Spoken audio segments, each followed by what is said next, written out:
요한 계시록 22장 10절 말씀을 봉독해 올립니다. 또 내게 말하되 이 두루마리의 예언의 말씀을 임봉하지 말라. 때가 가까우니라. 아멘. 요한 계시록의 예언은 언제 이루어지나요? 이와 같은 주제의 말씀으로 요한 계시록 1장에서 22장의 포인트가 되는 말씀을 함께 나누면서 하나님의 귀하신 은혜를 함께 생각해 보고자 합니다. 요한 계시록의 주체는 예수님이십니다. 이 세상에 예수님께서 우리 인생을 죄에서 구원하시기 위해서 십자가에 매달려 피 흘려 우리의 죄를 청산하신 것이 기쁜 소식인데, 죽으신 지 사흘 만에 부활하셔서 부활을 주신 예수님이 세상 마지막 때에 인류의 최후의 종말은 어떻게 진행되고 마무리되는가, 이 사실을 역사의 주인이신 예수님께서 신부된 교회에게 신랑 되신 예수님이 편지를 써서 전달한 내용입니다. 그래서 이 요한계시록을 우리가 접하면 하나님의 계획 가운데 최후의 종말이 역사가 어떻게 마무리되는가에 대해서 아주 속 시원하게 그 비밀을 알 수 있는 말씀이라고 생각합니다. 그래서 1장부터 22장 내용을 함께 살펴보도록 하겠습니다. 1장, 이는 예수 그리스도의 계시라. 하나님께서 반드시 속히 될 일들을 그 종들에게 보이시기 위해서 천사를 사도 요한에게 보내어서 이 계시 말씀을 기록해서 우리에게 전달하도록 이렇게 하신 겁니다. 예수님께서는 영원 전부터 계시고 영원까지 계신 하나님이시기 때문에 우리의 인간의 시차와 시간 개념이 다릅니다. 예수님께서는 하루가 천년 같고 천년이 하루 같은 이 한 가지를 잊지 말라고 힌트를 주신 것은, 하나님은 알파 오메가의 처음과 나중이시기 때문에 영원 전부터 계셨고, 지금 우리 2000년 역사를 보면 예수님이 2000년에 오셨습니다. 그 이전에 창세부터 노아의 물심판까지 2000년 기간을 초세라고 하고, 노아가 방주에서 나와서 예수님 오실 때까지를 중세라고 하고, 예수님 탄생부터 지금까지 말세라고 하는데 정확히는 말세의 지말이라 이렇게 말합니다. 그러나 하나님께서 보실 때는 6일을 지났다 이렇게 보실 수가 있는 겁니다.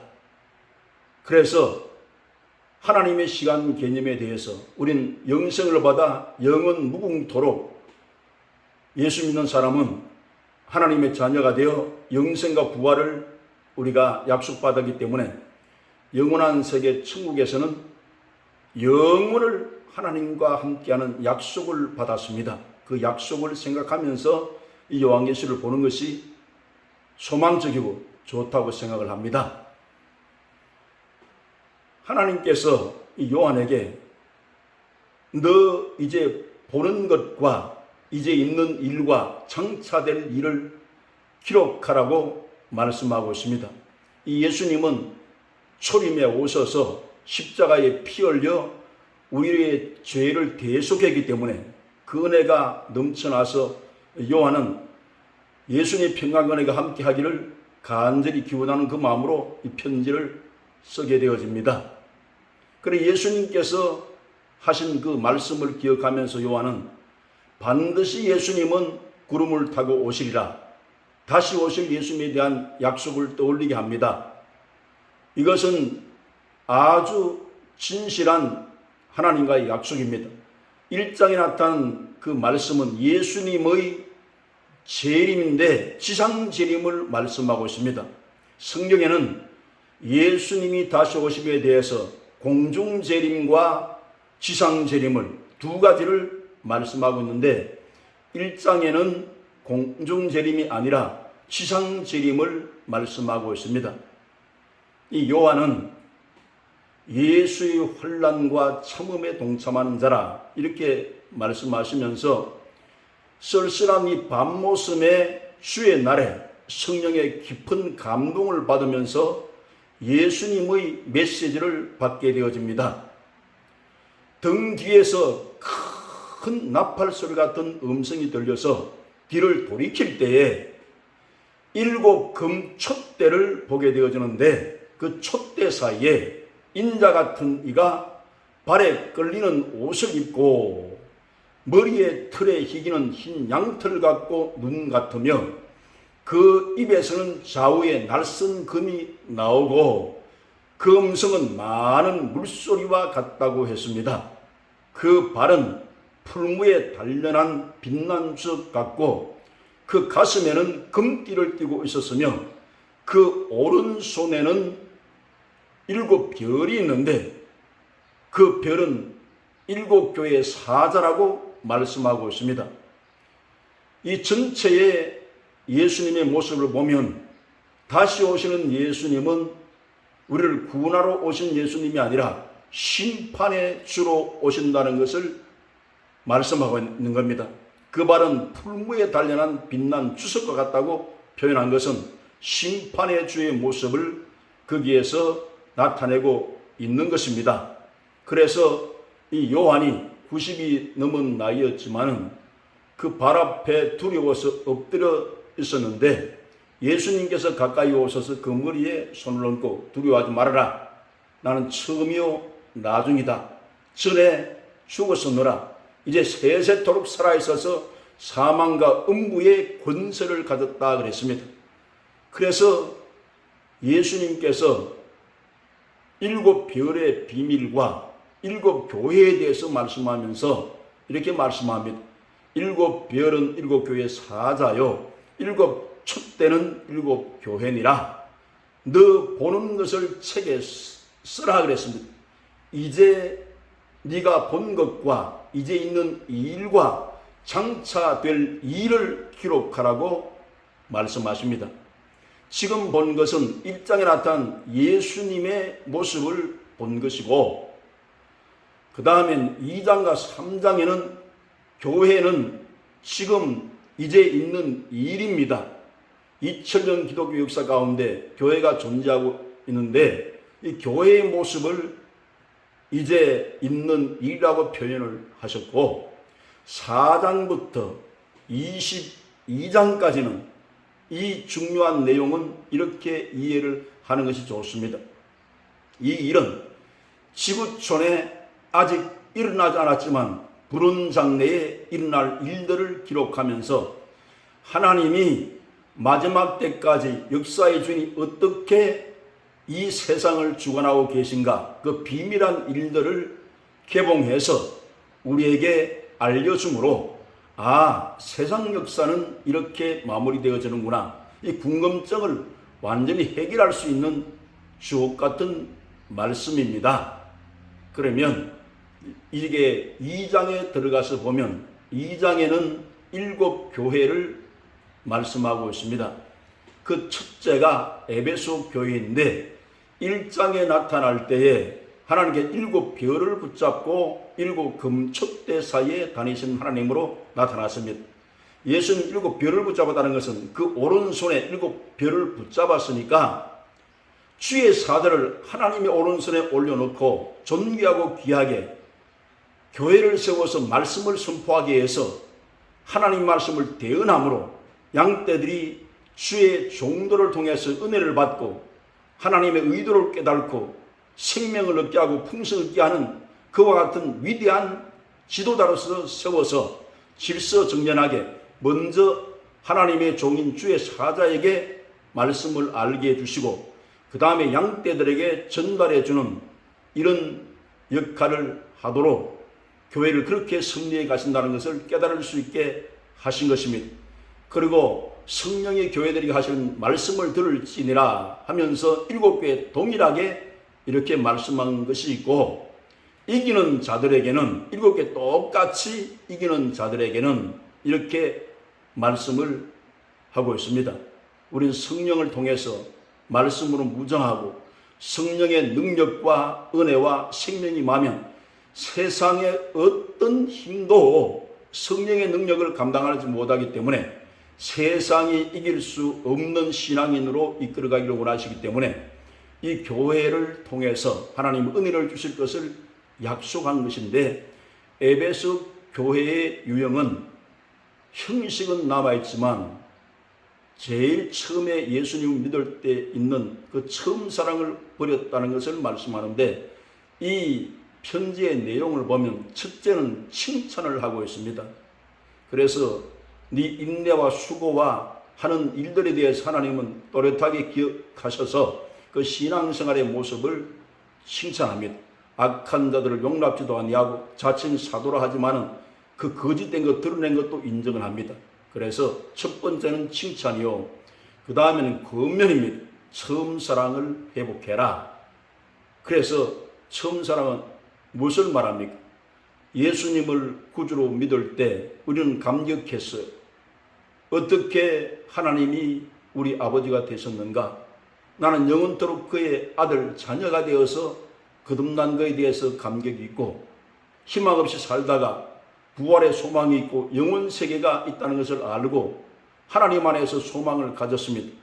우리를 위해서 예비한 천국을 생각할 때도 얼마나 벅차고 감격스러운지, 하루하루의 삶이 하나님만 생각하면 기쁘고 감사하고 은혜가 넘쳤습니다.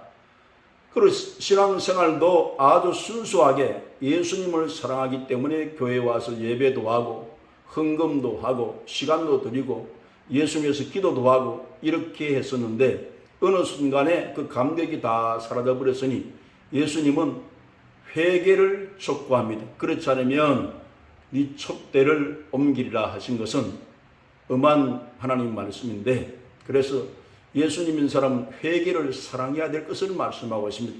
우리가 불완전하고 완전하지 못한 존재이기 때문에 하나님의 의 앞에서 완벽하신 신랑 되신 예수님 앞에서 그 모습을 우리가 아직 담지 못했기 때문에 항상 회개하는 자세로 신앙생활을 할 것을 권면하는 내용입니다. 회개는 생명을 살리는 것이고 복을 가져오는 것이고 우리 인생을 가장 복되게 이끌 수 있는, 하나님 편에서 볼 때 가장 좋은 메시지를 주신 것인데, 그래서 생각과 마음을 바꾸고 인생의 방향을 바꾸어서 예수님께 초점을 맞춘다. 예수님 보혈 앞에 회개하고 예수님의 뜻에 초점을 맞춘다. 그런 삶을 살아가기를 결심한다. 이런 내용이 우리가 회개하는 태도라고 봅니다. 또 회개에 합당한 열매라고 볼 수가 있습니다. 여기서 바로 이 에베소 교회에서는 이 처음 사랑을 버리기 때문에 돌이켜 회개하면 하나님께 약속이 주어집니다. 그래 그 약속이 좋은 메시지인데, 우리가 처음부터 끝까지 상세히 보면 에베소 교회에 주신 메시지는 우리를 살리게 하고, 그 주체가 예수님이기 때문에 예수님께서 어느 교회는 힘돌도 주시고 어느 교회는 또 여러 가지 만나도 주시고 어느 교회는 성전의 기둥도 되게 하시고 어느 교회의 메시지는 또 우리를 살려서 앞으로 두째 사망해를 받지 않게 하리라, 이런 내용들이 기록이 되어 있습니다. 그래서 교회의 메시지를 받으면서 우리가 하나님 앞에서 이 복된 메시지에 대해서 복이 오는 메시지로 받는 것이 좋습니다. 성경에 보면 읽는 자와 듣는 자들과 그 가운데 기록한 걸 지키는 자가 복이 되는데, 여기 요한계시록에는 7가지 복을 말씀하고 있어요. 자금 이후로 주 안에 죽은 자는 복이 있도다. 자기의 부끄러움을 당하지 않도록 그 두루마기를 빠는 자는 복이 있도다. 혼인잔치에 참여한 자는 복이 있도다. 자기 모습에 부끄러움을 당하지 않을 자가 복이 있다는 7가지 복을 말씀하고 있어요. 그래서 이 성경을 펴서 요한계시록 읽는 자마다 실제적으로 그 사람들이 복이 있다는 것을 선명하게 말씀하고 있기 때문에 이 시간도 요한계시록을 이렇게 알고 싶어하는 그 자체가 복이 있는 사람이라는 그것을 우리가 생각을 해야 됩니다. 그 다음에 성문학 교회가 있는데 성문학 교회는 칭찬만 있고 책망이 하나도 없습니다. 환난과 핍박을 받는 교회지만은 그런 하나님께서 환난과 핍박을 받는 성도들을 귀하게 보시고 그 신앙을 인정해 주셨습니다. 그래서 성경을 이렇게 보면 요한계시록에는 하나님께서 좋아하시는 것, 싫어하시는 것, 예수님께서 인정하시는 것, 인정하지 아니하시는 것, 또 회개를 촉구하면서 더 발전적으로 나아가라고 권면하신 내용이 있고 반드시 약속, 우리 신앙생활은 성령께서 이끌어 가시지만 보상이 있습니다. 그 열매에 대해서 약속을 끝부분에 어느 교회든지 이렇게 약속한 것을 볼 수가 있습니다. 그 내용을 알면서 읽어보면 편지이기 때문에 상세히 보면 다 나옵니다. 그래서 네가 부요한 자라, 그래 예수님을 다 가졌고 생명을 내놓고라도 예수님을 위해서 핍박과 환난 가운데서도 신앙을 지킬 수 있는 그 사람은 세상 모든 것보다 예수님 얻긴 다 얻은 것이죠. 예수님은 영적인 잣대로 이렇게 그 신앙을 인정하고 계시다는 겁니다. 그래서 예수님은 세상적으로 신앙자를 바라보지 않고 영적인 그 자세로 대하신다는 것을 기억해야 됩니다. 스머나 교회에서 사람이 순교를 당했다 할지라도 하나님은 그 순교자들의 그 삶을 이해하시고 인정하시고 또 복되다 하시는 것을 볼 수가 있습니다. 이 순교자는 반드시 첫째 부활에 참여하는 첫 번째 사람이 되어집니다. 그래서 하나님께서 스무나 교회를 칭찬하셨습니다. 그 다음에 버가목 교회가 있는데 이 버가목 교회는 세상과 결혼한 교회, 세상과 짝한 교회, 알기 쉽게 말씀드리면 세속화된 교회라고 볼 수가 있습니다. 거기에 발람이 발락을 가르쳐서 이스라엘 앞에 올무를 놓게 해서 이스라엘을 타락시켰듯이 교회에 음란과 우상 숭배가 들어오면 안 된다는 것입니다. 초대교회는 첫 번째 스타트 주자와 같은데 튀르키예에 아시아 7교회가 있는데 이 버가목 교회도 그 지역에 있습니다. 그러면 이 버가목 교회에서 하나님께서 지적하는 것은 교회는 세상을 이끌어가는 리더의 그 모습으로 서 있어야지 세상 것을 흡수해서 세상과 따라가면 안 된다는 것입니다. 그래서 여기에서 좌우의 날선 금을 가진 모습으로 나타났어요. 그래서 우리가 신앙생활에 하나님께서 원치 않는 것은 버려야 되고 하나님의 나라를 확장해 나가는 데 있어서 하늘나라를 건설하는 데 있어서 이 말씀을 지표로 삼아서 우리가 신앙생활을 해야 할 것을 말씀하고 있습니다.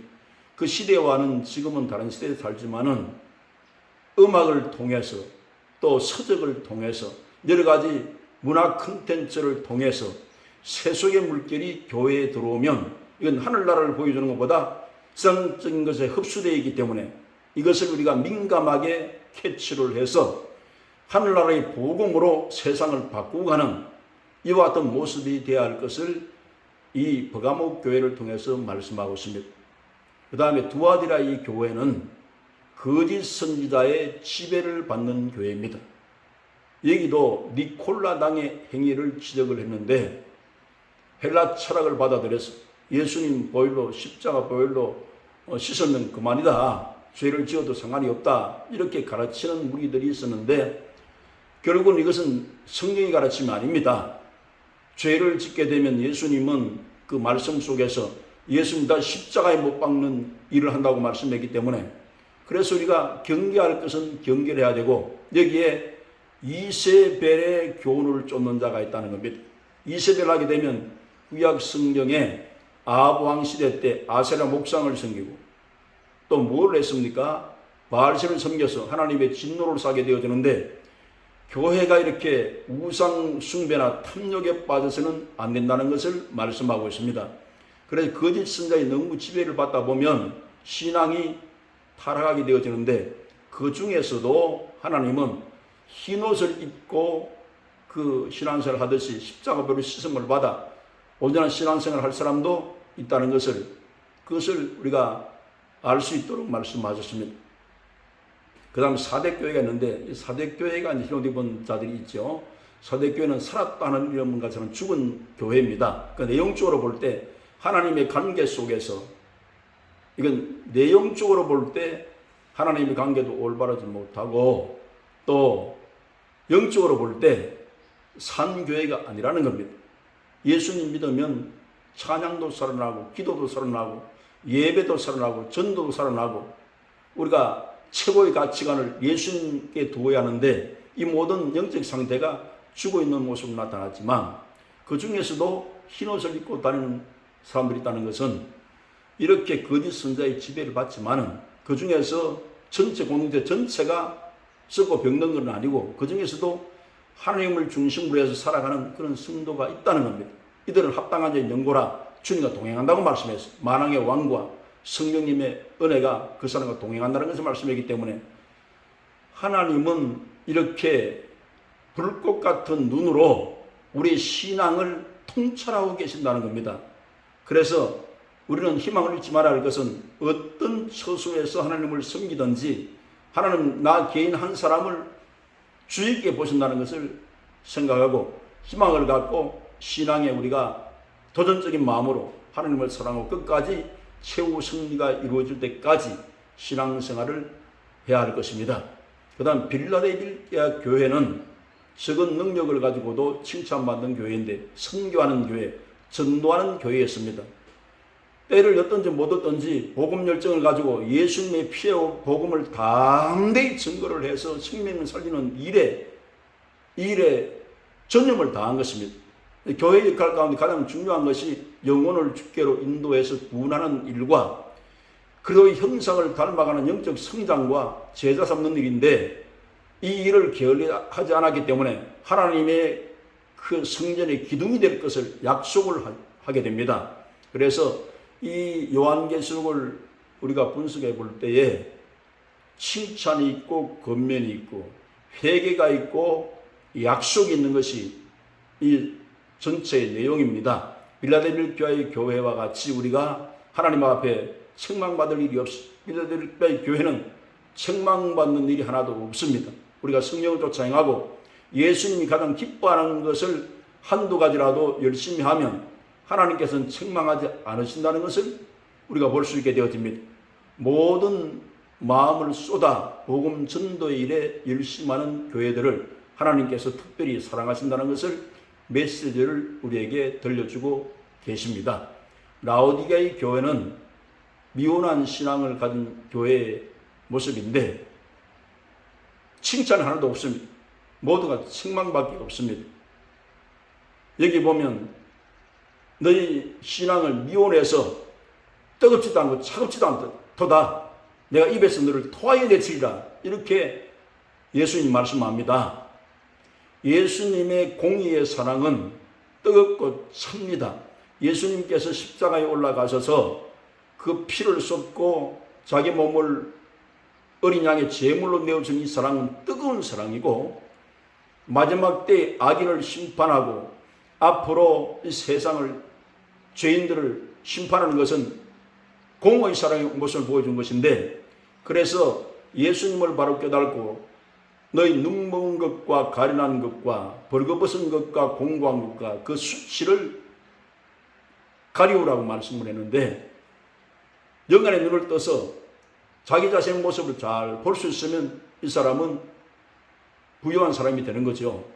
가련하고 가련하다는 것은 예수님을 옳게 이해하지도 못하고 그 뜻을 파악하지도 못하고 우리의 존재의 가치를 느끼지도 못하고 가련한 자가 된 것처럼 하나님을 위해서 일하는 것이 하나도 없어요.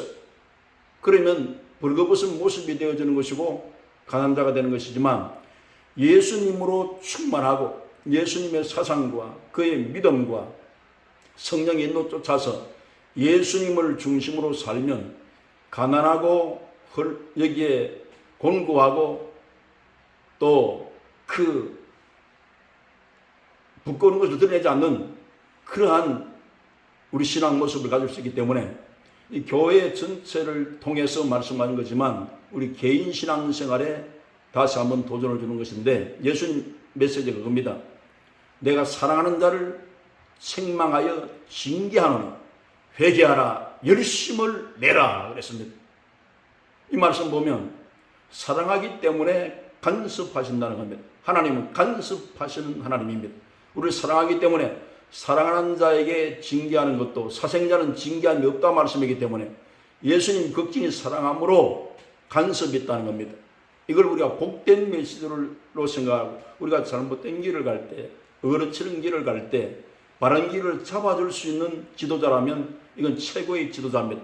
예수님은 인류 역사의 가장 최고의 지도자이기 때문에 그래서 일곱 교회를 통해서 이렇게 예수님의 신부들이 이 편지를 받아보고 예수님의 인격으로 성장하기 위해서 예수님이 가르치지 않으면 그 속성을 모르기 때문에 이 편지를 통해서 예수님이 지금 우리에게 기대하는 그 영적 성장을 이룰 수 있도록 이 편지를 주셨다고 보는 것입니다. 그래서 이 편지를 읽을 때 요즘 이렇게도 생각을 해봅니다. 하늘의 보좌 우편에 계신 예수님이 신부된 교회 또 개인적인 자신에게 7통의 편지를 예수님이 보내셨다. 이렇게 그 편지를 받는다 생각했을 때는 7통의 편지를 우리가 신중히 읽어보면서 이 속에 예수님이 어떤 마음을 우리에게 알게 하시려고 이 편지를 주셨는가 이렇게 생각하면 좀 더 감동이 있고 좋다고 생각을 합니다. 그리고 사람은 완전하거나 그런 사람도 없고 교회도 완전한 교회는 지구촌에 한 교회도 없습니다. 그래서 우리가 불완전하지만은 예수님의 모습을 조금 닮아가는데 이 말씀이 굉장히 중요한 말씀이기 때문에 하나님께서 이 메시지를 주셨다고 보는 것입니다. 그리고 이제 4장에서 건너가 보면 이 4장의 내용은 하나님의 음성이 바로 요한에게 들려오는데 이리로 올라오라 할 때 보좌로 이끌어 갑니다. 그 보좌에 앉으신 이가 계신데 그 예수님이 계시고 보좌 옆으로 이스라엘의 그 12지파를 상징하는 이 24장로가 있고 신약에 구원받은 사람과 구약에 구원받은 사람을 대표하는 것이 24장로입니다. 그래서 이 24장로가 흰옷을 입고 검멸유관을 쓰고 그 앞에는 수정 같은 유리바다가 있고 네 생물이 있는데 그 네 생물의 모양이 하나는 사자 같고 하나는 그 사람의 얼굴 같고 하나는 송아지 같고 또 하나는 날아가는 독수리 같은데 6 날개가 있고 그 안과 밖에 눈이 가득하고 거룩하다 거룩하다 거룩하다 하면서 밤낮으로 찬양하고 있었습니다. 그 모습을 이렇게 보면서 거기에 면류관을 던지면서 보호자의 하나님께서 부와 존귀와 영광을 받으시기에 합당하다고 내 생물도 찬양하라고 24장로도 찬양하는 것을 보았어요. 여기에서 말씀드릴 것이 이제 부른 장래에 일어날 일들이 여기서부터 갈라집니다. 4장이 굉장히 중요합니다.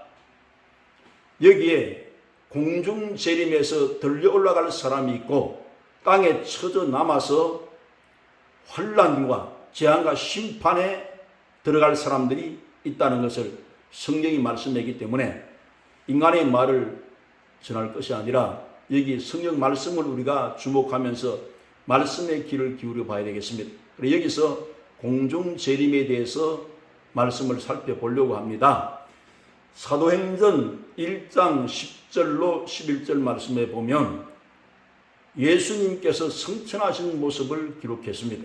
올라가실 때에 제자들이 자세히 하늘을 쳐다보고 있는데 흰옷 입은 2 사람이 그들 곁에 서서 이르되 갈릴리 사람들아 어찌하여 서서 하늘을 쳐다보느냐 너희 가운데서 하늘로 올리우신 이 예수는 하늘로 가심을 본 그대로 오시리라 하였느니라.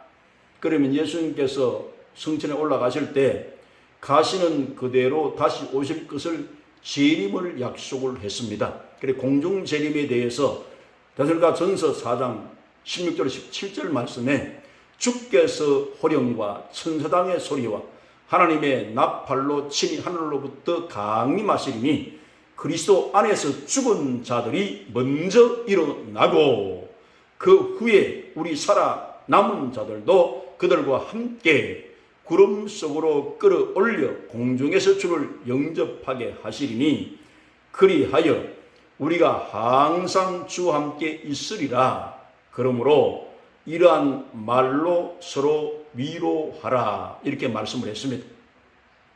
마태복음 24장 40절로 41절에 그때에 두 사람이 밭에 있음에 한 사람은 데려가고 한 사람은 버려둠을 당할 것이요 두 여자가 맷돌질을 하고 있음에 한 사람은 데려가고 한 사람은 버려둠을 당할 것이니라.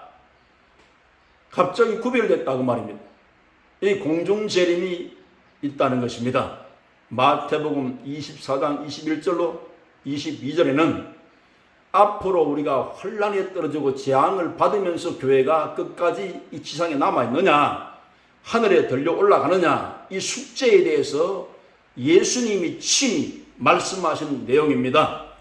이는 그때에 큰 환란이 있겠습니다. 창세로부터 지금까지 이런 환란이 없었고 후에도 없으리라. 그 날들을 감하지 아니하면 모든 육체가 구원을 얻지 못할 것이나 그러나 택하신 자들을 위하여 그 날들을 감하시리라. 예수님께서 이렇게 힌트를 주시면서 그 날을 감할 것을 약속을 하셨습니다. 주님은 진실한데 그 약속을 틀림없이 지키실 것을 우리는 믿는 것입니다. 누가복음 21장 34절로 36절에 이렇게 당부합니다. 너희는 스스로 조심하라. 그렇지 않으면 방탕함과 술취함과 생활의 염려로 마음이 둔하여지고 뜻밖의 그날이 덫과 같이 너희에게 임하리라. 이 날은 온 지구상에 거하는 모든 사람에게 임하리라. 이러므로 너희는 장차 올 이 모든 일을 능히 피하고 인자 앞에 서도록 항상 기도하며 깨어있으라 하시리라. 예수님이 언제 예수님이 오실까? 2000년도 안 오시고 지금도 안 오시는데 이런 안일한 마음을 가지고 신앙생활 하는 분이 반드시 있을 것을 예측하고 계시기 때문에 앞으로 환란을 피하고 인자 앞에 서도록 깨어 기도하는 자세로 살아라. 이렇게 예수님 직접 하신 말씀의 내용입니다. 그리고 데살로니가전서 1장 10절에 보면 데살로니가 교인들에게 바울이 편지를 쓰는 그 내용을 확실히 보면 이런 말씀을 발견할 수 있어요. 또 죽은 자들 가운데서 다시 살리신 그의 아들이 하늘로부터 강림하실 것을 너희가 어떻게 기다리는지를 말하니 이는 장래의 노하심에서 우리를 건지시는 예수시니라. 데살로니가 성도들에게도 편지를 써서 예수님 오시면 노하심에서 우리를 건져주신다. 다시 오시는 재림의 예수님을 고대할 때 노하심에서 건지시는 예수님을 붙들라고 이렇게 말씀한 것은 데살로니가 전서는 바울이 첫 번째 젊을 때 쓴 서술이기 때문에 이들의 신앙을 생각하면서 편지를 쓴 겁니다. 요한복음 3장 5절에 보면 예수께서 대답하시되 진실로 진실로 너희에게 이르노니 사람이 물과 성령으로 나지 아니하면 하나님의 나라에 들어갈 수 없느니라. 예수님을 믿고 구원을 받아서 부활의 약속을 받아서 천국 믿음을 가지고 있어요. 예수님 믿고 구원받아 성령도 충만해요. 등과 기름을 예비했던 그 5 처녀와 같이 신앙생활을 합니다. 아침에 출근하기 전에 새벽에 나와서 예수님께 교회 나와 기도하고 하루를 성령을 의지해서 살아갑니다. 이 성령 충만해 성령이 우리 마음과 생각을 지배해서 예수님의 은혜를 힘입어서 살아가는 이런 사람들은 걱정할 것이 하나도 없습니다. 예수님께서 구별해서 하늘 보좌로 이끌어 가시기 때문에 이러한 일들을 미리 우리에게 안심할 수 있도록 약속의 말씀으로 이렇게 말씀하고 계십니다. 예수님의 그 속성을 성경에는 구약에도 나타내 보이셨어요. 노아의 물심판이 있을 때도 120년 기간을 두고 방주를 짓게 합니다. 노아가 그래서 방주를 완성하고 나서 노아 8가족이 그 방주 안에 들어가고 기품의 샘이 터지고 하늘의 창이 열려서 40주야 물신발이 있을 때도 의인과 악인을 반드시 구별했다고 하는 이 역사 현실이 있습니다.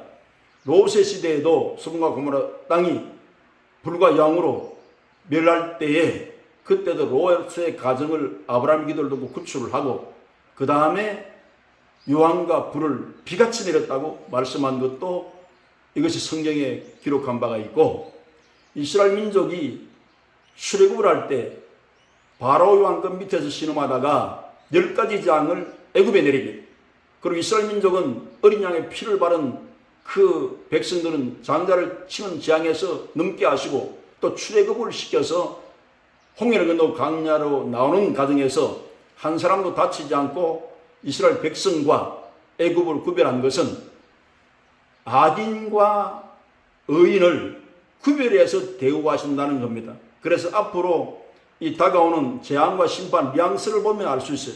진노의 대접을 쏟는다 하는 이 표현을 보더라도 예수님 사랑하는 신부에게 아무 이유도 뜻도 없이 진노의 대접을 그물이 쏟을 이유가 없는 것입니다. 이걸 우리가 인격적으로 이해를 할 필요가 있다는 거예요.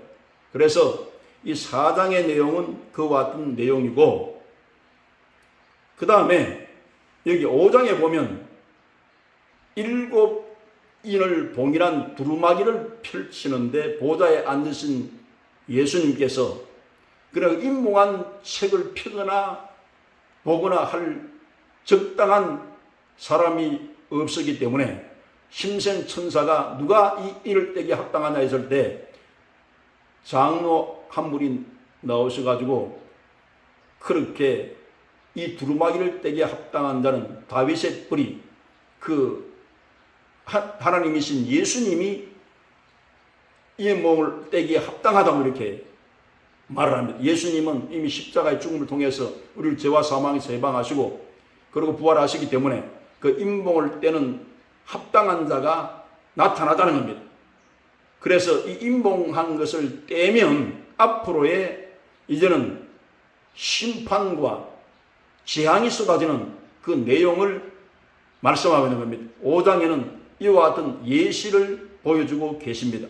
그래서 6장에 보면 인봉한 그 7 인봉한 것이 개봉되어질 때에 첫 번째 7인을 첫 번째 때 할 때 흰말이 나오는데 100마를 탄 자가 활을 가지고 있고 멸류관을 받고 또 이기려고 하고 또 이기려고 하더라 이렇게 표현했는데, 이건 거짓 평화를 조장하는 그러한 하나님을 반역하는 세력이 나와서 이 세상을 이끌어갈 것을 말씀하는 겁니다. 두 번째를 때는데 붉은 말이 나오는데 큰 칼을 받고, 그래서 이 붉은 말이 땅에 화평을 제하고 서로 죽이는 살육이 일어납니다. 그래 붉은 말은 이렇게 나타나면 사람을 해치는 모습으로 나타나게 됩니다. 세 번째는 검은 말이 나오는데 그 손에 저울을 들었어요. 이것은 한 대련의 미란데요. 한 대련의 볼이 성대라는 것은 그만큼 기근이 심하기 때문에 상당히 지구촌의 사람들이 기근으로 어려움을 당한다 그 말입니다. 그러나 감람류와 포도주는 성령용으로 쓰는 것이기 때문에 이건 보호를 해준다고 약속을 해서 이는 해치지 말아라 이렇게 했습니다. 넷째 인을 떼시는데 청황색 말이 나오는데 여기는 땅의 4분의 1의 권세를 받아서 금과 흉년과 사망과 땅의 짐승으로 죽임을 당하는데, 이때는 이 지구촌에 거주한 사람들이 4분의 1이 죽임을 당해서 없어집니다. 이때가 언제냐면 넷째 인을 떼실 때, 청황색 말이 나왔을 때 그때에 반드시 이런 일이 일어납니다. 그래서 우리는 이런 일이 나기 전에 하늘로 들려 올라가서 하늘 보좌에서 이 세상에 일어나는 일을 본다는 거하고 이 지상에서 심판을 받는 것을 우리가 같이 환란 속에 들어가는 거하고는 하늘과 땅 차이예요. 그래서 우리가 말씀의 인도를 받아야 할 것을 말씀하고 있습니다. 지금 지구촌 인구가 80억이 넘는데 그럼 여기 예수님 잘 믿고 들려 올라간 사람도 있고 처진 사람들이 있는데 이 사람들이 어떤 사람들이 이런 환란에 떨어지느냐?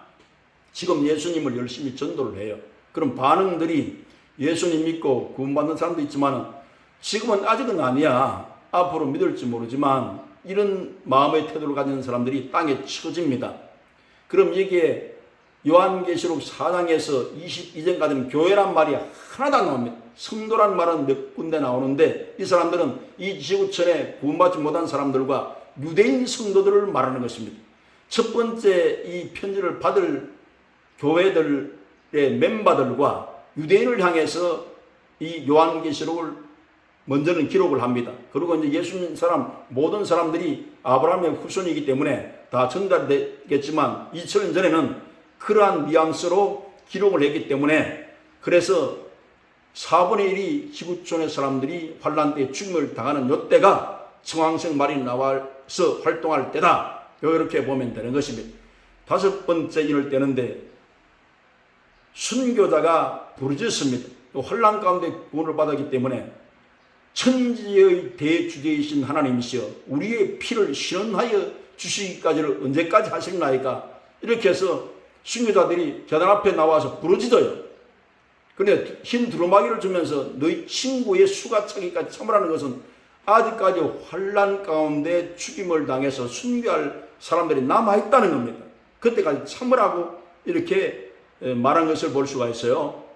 그래서 다섯째 인을 뗄 때는 이런 일들이 일어납니다. 여섯째 인을 뗄 때는 천재지변이 일어나는데 해가 총담같이 검어지고 달이 피같이 되며 별들이 대풍에 무화과나무가 산가실이 떨어지는 것처럼 떨어지고 산과 섬이 그 자리에서 옮겨지는 천재지변이 일어나요. 이때가 어느 때냐?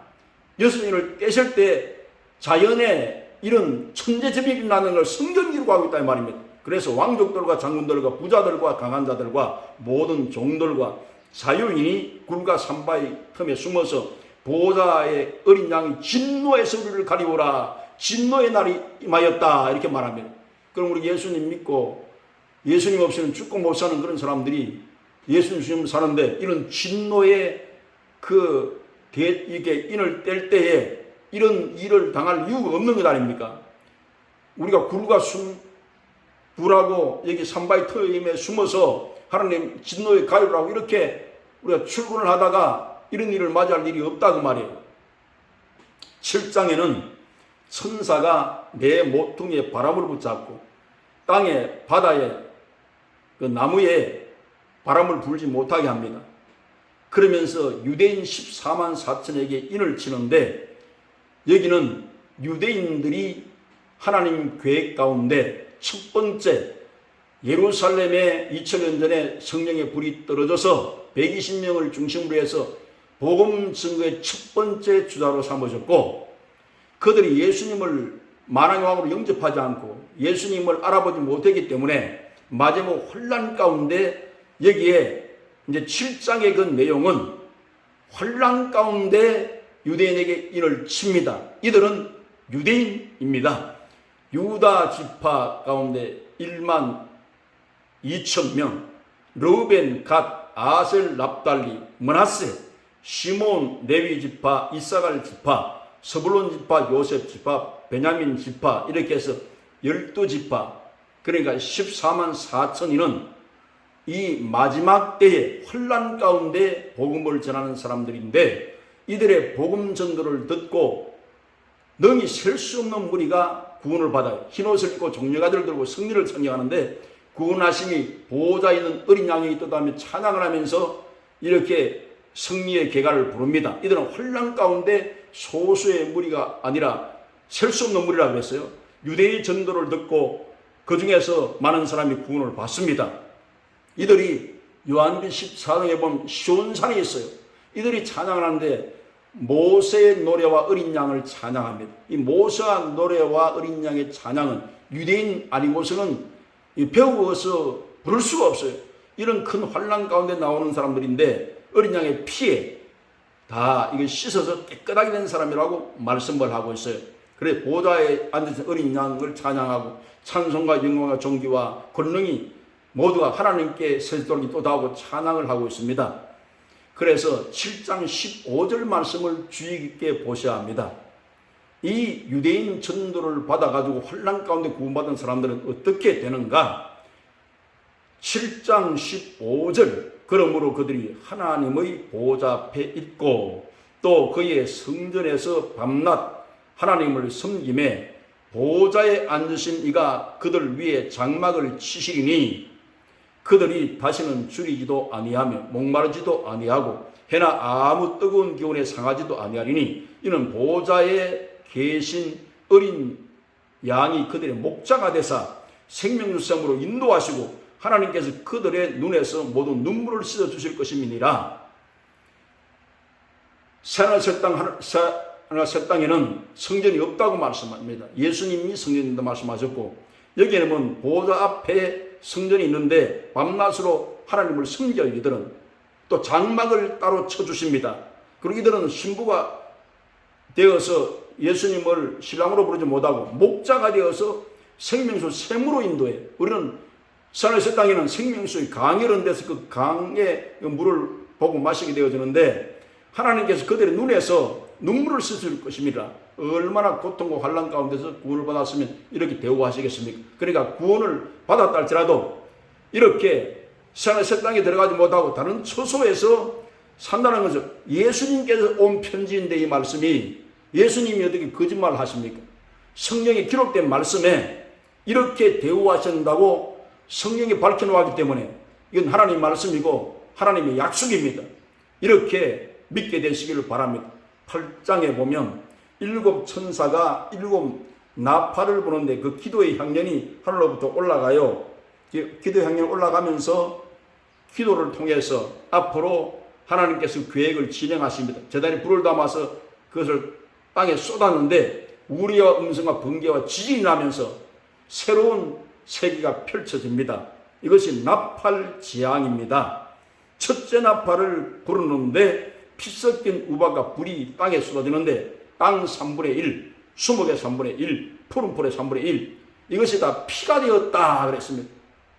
이 살만한 세상이 아니에요. 재앙과 심판이 오게 되어집니다. 두 번째 나팔을 부르는데 바다에 생명 가진 피조물 3분의 1이 죽고 그랬습니다. 배들이 3분의 1이 깨어지고 그러니까 생명 가진 피조물들에 대한 심판과 재앙이 둘째 나팔에 나타나고 셋째 나팔을 천사가 부르는데 햇불 같이 타는 큰 별이 땅에 떨어졌는데 강들의 3분의 1 그리고 물샘에 떨어졌는데 그 물이 썩게 됨으로 인해서 그 이름이 쑥인데 많은 사람이 죽더라 그랬어요.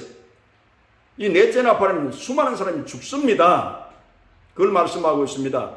그 다음에 다섯째 천사 나팔을 부르는데 하늘에서 떨어진 별 하나가 있는데 무지갱의 열쇠를 받았습니다.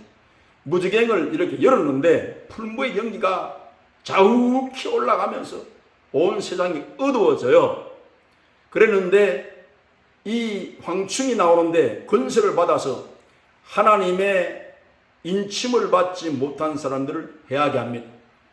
금방 말씀드린 대로 유대인 14만 4천을 통해서 하나님 인치는 역사를 시작했었는데 이들은 죽이지는 못하게 하시고 5달 동안 괴롭게만 하는데 죽음이 그들을 피합니다.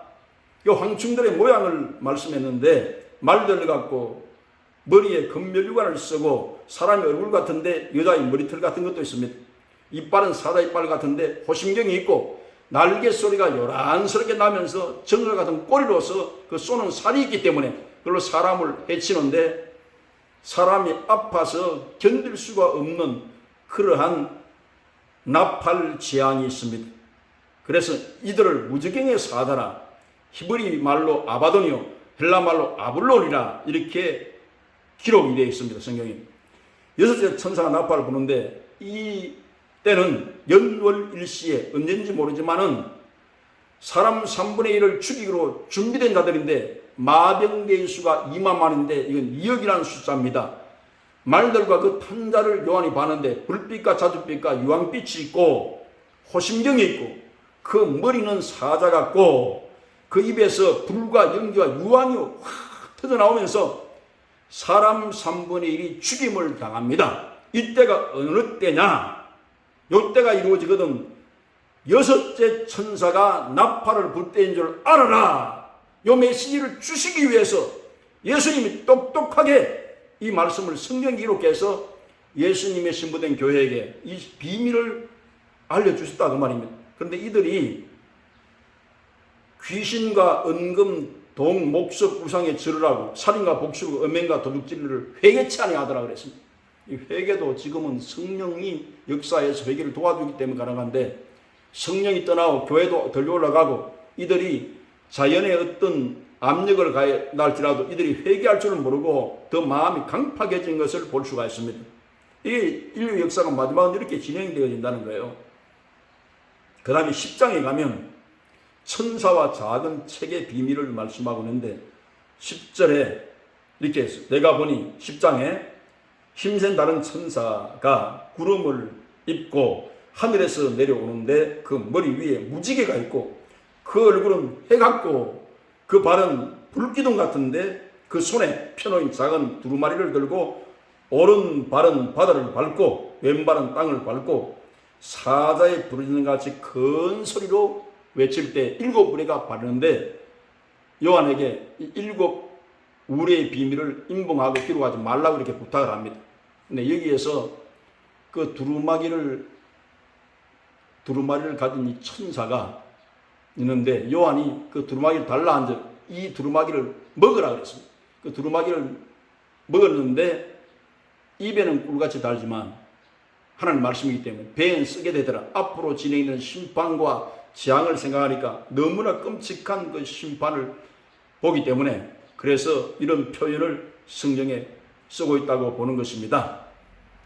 그 다음에 11장에 보면 두 증인이 나오는데 요한이에게 지팡이 같은 갈대를 주며 너는 성전과 제단과를 청량하되 성전 방마당은 청량하지 말아라. 이걸 이방인에게 주었은즉 그래서 3년 반 동안 예언자가 나오는데 이는 기름 발리온 자 둘이라 그랬습니다. 이 기름 발리온 자 둘이라는 것은 스가랴 4장 14절에 두 증인을 말하는데 이들이 이적을 하는데 무리변에 피가 되게 하고 하늘을 다 비오지 않게 하고 이러기 때문에 땅에 있는 사람들이 그 사람에서 괴롭기 때문에 그걸 해치려고 하는데 입에서 불이 나서 원수를 다 소멸하기 때문에 감당하지를 못합니다. 그런 이런 이적을 행하면서 마지막 심판의 복음을 전합니다. 예수님께서 이 두 증의 능력을 주어서. 그런데 이 두 증인을 이기는 무적에서부터 바다에서 짐승이 올라와가지고 그를 이기는데 그 시체가 성길했는데 3일 반 동안 그 시체를 목도하고 무덤에 장사하지 못하게 해요. 그랬는데 하나님께서 3일 반 후에 생기를 줌으로 벌떡 일어섭니다. 하늘에서 소리가 나서 음성이 이리로 올라오라 하는 그 음성을 듣고 이들이 하늘로 올라갑니다.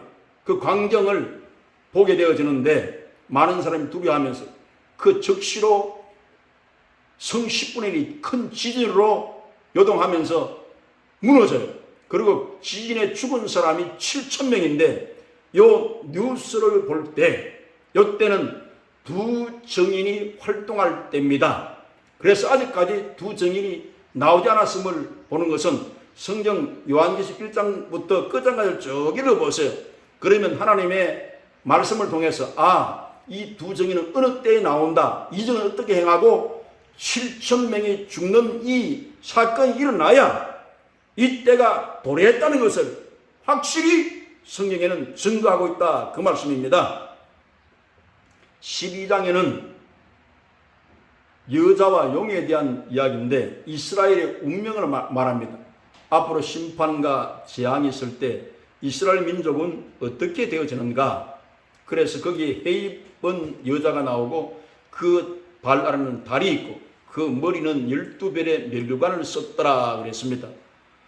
이것은 이스라엘 나라를 말씀하는 것인데 요셉의 꿈에 해와 달과 11별들이 나를 둘러 절하더이다 이렇게 꿈 이야기를 했을 때 이 꿈의 내용은 계시적입니다. 이스라엘 나라는 이 바로 해입은 여자라는 것은 이 야곱을 해로 비유를 하고 다른 작은 빛으로 라헬을 말하고 해입은 여자는 이스라엘 야곱을 말합니다. 야곱을 말하고 해입은 여자는 야곱이요 그 다음에 발랄의 달이 있다는 것은 라헬을 말하는 것이고 12별의 면류관이라는 것은 이스라엘 나라 12지파를 말하는 것입니다. 그래 이스라엘 나라에 예수님이 탄생할 때 예수님 탄생해서 십자가 죽고 부활하면 모든 사망에서 깨트려지고 세상이 변하기 때문에 원수마귀가 그 사실을 알고 이스라엘 나라를 박해하고 예수님 탄생하는 그 나라에 대해서 굉장한 그 공격을 하게 됩니다. 그래서 이 예수님이 유대 나라에 오셨으니까 박해가 있었는데 그 12장에 보면 영계의 전쟁이 있습니다. 영과 더불어 싸우는 그 전쟁이 있는데 하늘나라에 천사장과 더불어서 그래서 하늘 별 3분의 1 끌어다 땅에 던졌다는 것은 3분의 1이 타락을 해서 마귀가 된 것인데 천사가 이스라엘 민족은 모압 땅에 피신을 하게 됩니다. 독수리의 두 날개를 받아서 피신식입니다. 그게 바로 이사야 16장 2절로 4절의 말씀이 이루어지는데 모압 땅은 피할 곳이 있다라고 말씀했어요. 그 모압 땅에 페트라 성이 있습니다. 그래서 그쪽으로 피할 것을 말씀한 내용이 12장이고 13장에는 7머리 10뿔 짐승이 나옵니다. 그래서 이건 상징적인 표현이기 때문에 성령이 뭐라고 말씀하는가 하면 이렇게 말씀하고 있어요. 요한계시록 17장 9절로 10절에 지혜 있는 뜻이 여기 있으니 그 7머리는 여자가 앉은 7산이요 또 7왕이라 네가 보던 10뿔은 10왕이니 이렇게 말씀했어요. 7머리 10뿔은 7왕 7왕보다 아니고 10왕이라 이렇게 말씀한 것은 이걸 우리가 직역으로 하면 어느 나라에서 큰 대마리 말하자면 악한 권세를 가진 세상 권력을 갖고 세상을 정말 독재 정치를 할 사람이 어느 나라에 나온다 이렇게 바로 직역을 하면 그 나라가 기분 좋을 일이 없잖아요. 그래서 상징적인 표현을 쓴 것입니다. 이들은 권세를 마귀로부터 받았기 때문에 하나님을 참남 때 말하는 권세를 받고 그리고 짐승의 우상에게 경배하지 않는 사람은 다 죽여버립니다. 이게 마귀의 속성이고 마귀가 악랄하게 사람을 살해하는 이것은 예수님과의 대조적입니다. 만왕의 왕 예수님은 우리가 감동을 받고 정말 찬양을 하고 그를 섬겨도 우리가 마음 깊은 곳에서 진정한 경배할 마음이 생기고 그 앞에 무릎을 꿇고 엎드려서 경배하듯이 이런 존경심이 있는 예수님이 만왕의 왕이신데 이들은 독재자이기 때문에 자기 앞에 경배하던 사람 모두를 죽이는 이러한 태도를 여기에서 말씀하고 있습니다. 그래서 요한계시록 13장의 그 내용을 보면 666의 표가 없이는 물건을 사고 파게 하지도 못한다고 제안을 했어요. 그래 666은 무엇인가? 그 사람의 수를 세어보라. 지의 뜻이 여기 있으니 이 666은 사람의 순이라 이렇게 성경이 밝히 말씀을 하고 있습니다. 그러면 이 요한계시록 13장에 나타난 이러한 7머리 10뿔 짐승은 앞으로 환란 시대가 진행될 때 대환란에 들어갔을 때 이 13장부터는 이 대환란의 역사가 진행되는 그런 것을 여기에서 보여주고 있다 이 말입니다. 이런 일도 부른 장래에 반드시 일어난다고 하나님이 계획을 이렇게 보여주고 계신 것입니다. 14장에는 시온산이 14만 4천이 섰는데 이는 환란을 통한 사람들, 유대인 전도자들과 그 다음에 그 복음을 듣고 구원받은 사람들이 짐승의 인표를 받지 않고 살아남은 사람들이 시온산에 서 있어서 모세의 노래와 어린 양을 찬양하고 있음을 14장에 기록을 하고 있습니다. 이 사람들은 첫 추수에 환란 가운데 첫 추수에 들림을 받은 사람인 것을 말씀하고 있어요. 그러면서 주 안에서 죽은 자들이 복이 있다는 말씀 여기에서 나옵니다. 이 말씀은 환란 가운데 구원받는 것이 얼마나 괴로운 일입니까? 그래서 주님 안에 죽은 자가 오히려 복이 있다 이렇게 표현을 한 것입니다. 15장에는 유리바다에 선 유대인들이 있는데 불같은 환란을 이기고 승리한 그 내용을 15장에 기록을 했습니다.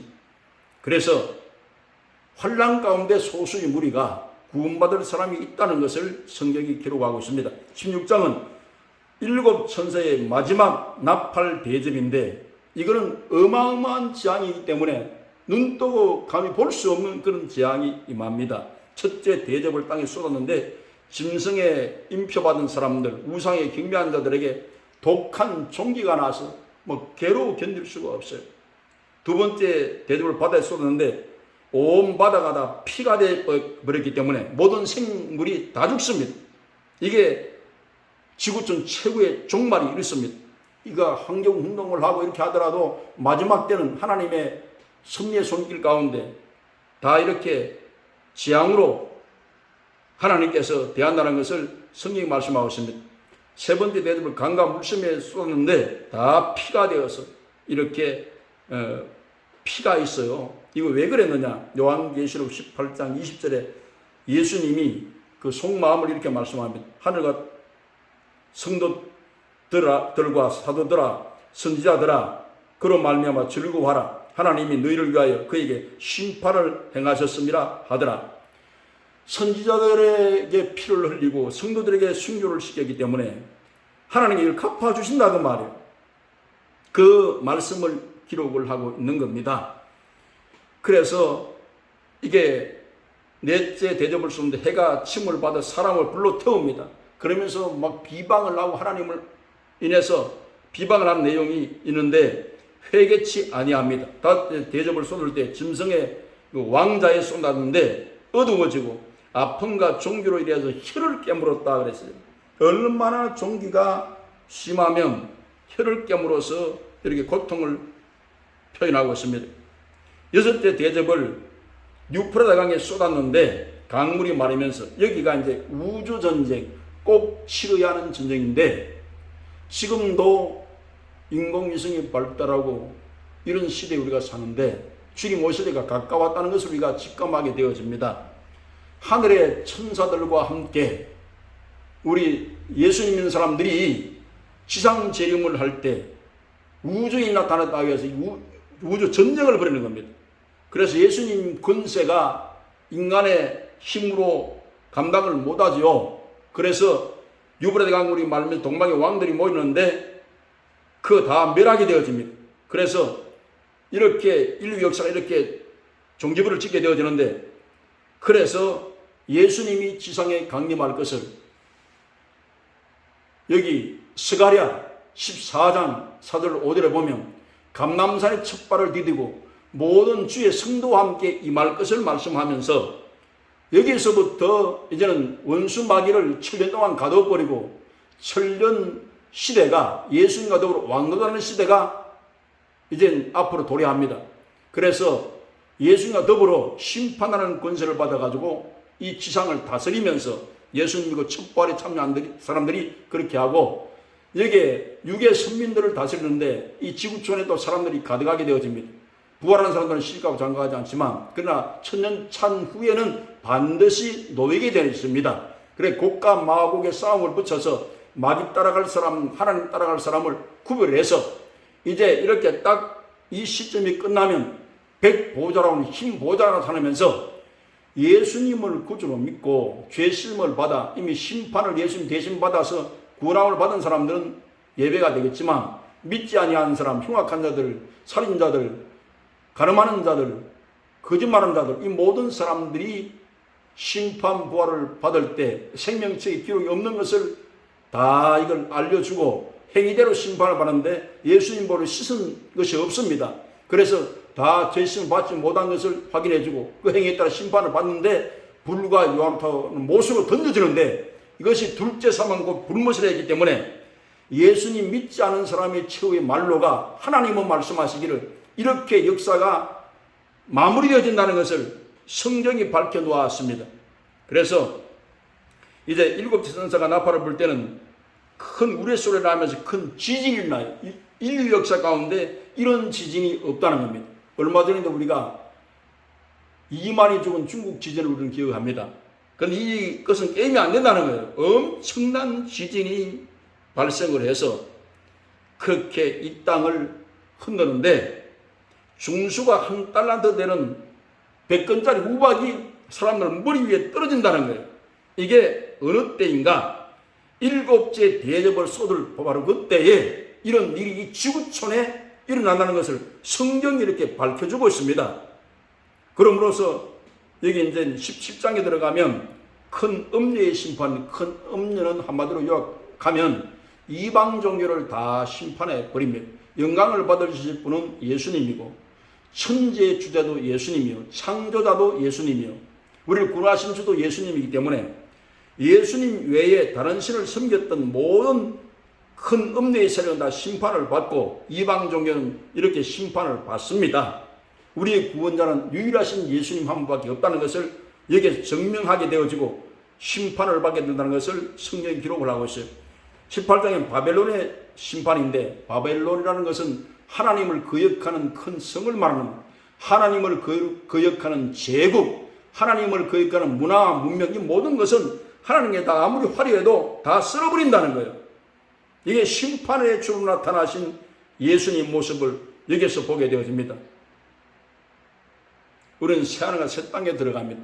새하늘과 새 땅은 상징적인 것이 아니고 실체입니다. 예수님 뭐라고 말씀하셨어요?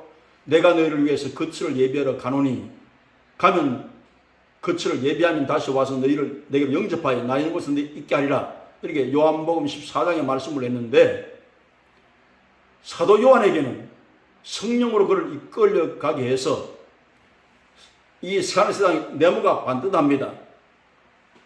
항공기수로 6척인데 하늘의 리수죠. 그리고 그 문에는 반드시 12문이 있는데 12지파 이름이 있고 12기초석이 있는데 거기에는 12수사들 이름이 반드시 있습니다. 그 성의 빛은 귀한 보석 갖고 했어요. 그 빛이 보석까지 빛난다는 것이고 이 기초석에는 12그 보석이 있습니다. 벽옥과 홍보석과 홍만호와 자수 등 이런 보석이 있는 것은 실체라는 것을 말씀했기 때문에 이미 이렇게 완성된 천국을 보고 여기에 기록을 한 것입니다. 이미 다 준비되어 있어요. 이제는 주님 오셔서 우리가 준비된 대로 인도받도록 하나님은 철저하게 진실하게 그 계획을 말씀하고 계시기 때문에 우리는 새하늘 새 땅에서 영원히 사는 그 세계를 사모하면서 이 죄악의 세상에 살지만 우리 희망이 있습니다. 소망 있는 하늘의 백성입니다.